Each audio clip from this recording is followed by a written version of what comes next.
icyerekezo cy'ubuzima bw'ejo hazaza.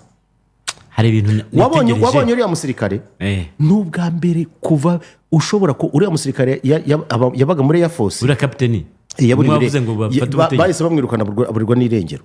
gusa wabona baranamwishe. Ibyo rero ubwo ni ikibazo. Iyo ubona umuntu uri muri service yari arms inspector yarebaga imbunda n'ibindi byose muri Air Force ya Tanzania akica uri educated, by the way he's a degree holder, ntabwo ari ukuvuga ngo ni umuswa, yambaye inyenyeri z'igihugu n'ibirango akavuga ibintu nka biriya kuri command in chief. What level yo kuba desperate ishobora kujya avuga ati igihugu kirapfuye? Abangaba iyo birukankura bavuga bati turashaka igihugu cyacu. Kandi batangiraga cyangwa se umuyobozi wo muri Tanzania Samia Suluhu ubutegetsi bwe bwatangiye gufunga abatavuga rumwe n'ubutegetsi bwe cyangwa se abano twita ngo no opposition.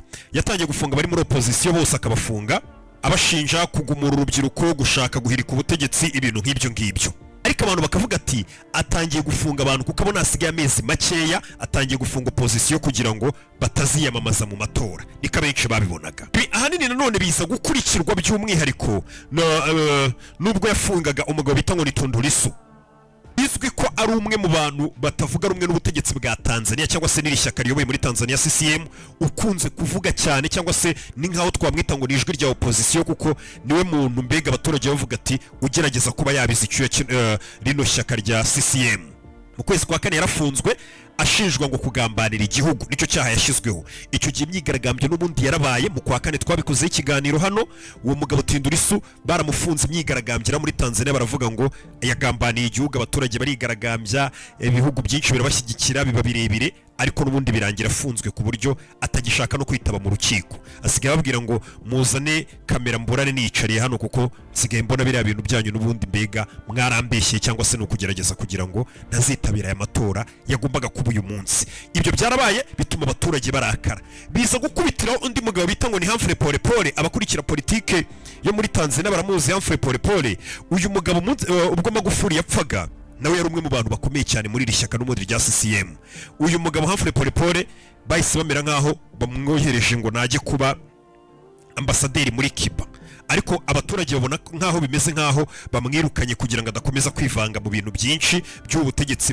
Tugakwirakwira ku mbuga, tugakwirakwira hamwe na hamwe, ugasanga noneho urubyiruko ruhagurukiye rimwe, noneho bigakubitiraho ko Samia Suluhu yafunze Tundu Lissu mu kwezi kwa kane kandi yarashyigikiwe n'abaturage bavuga bati turifuza ko ari umuntu wenda waza gahanga n'abandi n'ababyeyi bakabibona ku mbuga nkoranyambaga bakahita babona ati buriya niho bari buhurire natwe twese tugiyo. Icyo Tanzania cyane bivugwa yuko barenga miliyoni 37 isagombaga gutora, gusa batoraga bavugira mu matamatama, ariko uko amasaha yagendaga yicuma ibintu byarahindukaga.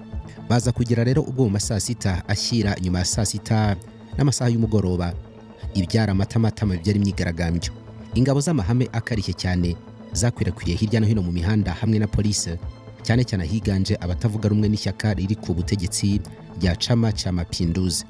Mu murwa mukuru wa politike Dodoma, imyigaragambyo yatangiranye imbaraga, imodoka zitwara abagenzi zitangira gutwikwa hamwe na station za lisansi.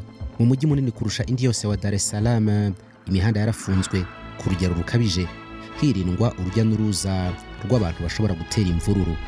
Haraho ibiro bya police byatewe nabyo birangizwa, ahandi hangizwa ibikoresho n'ibiro by'itora.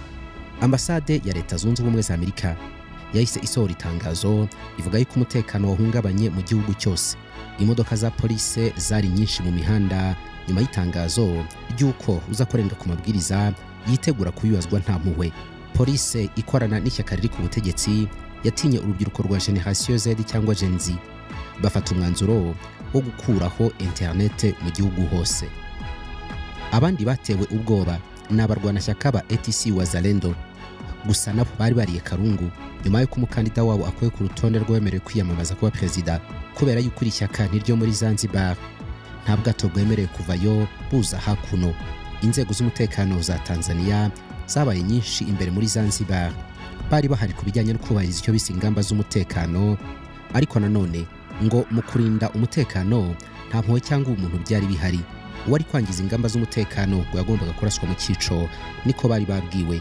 Bamwe ngo bafunzwe nabi cyane, abandi barafatwa nk'intwari kubera guhangana na police. Ku rundi ruhande abo muri Gen Z y'iki gihugu cya Tanzania barashaka kwigana ibyabaye muri Madagascar, Nepal kimwe n'ahandi nko mu baturanyi babo ba Kenya.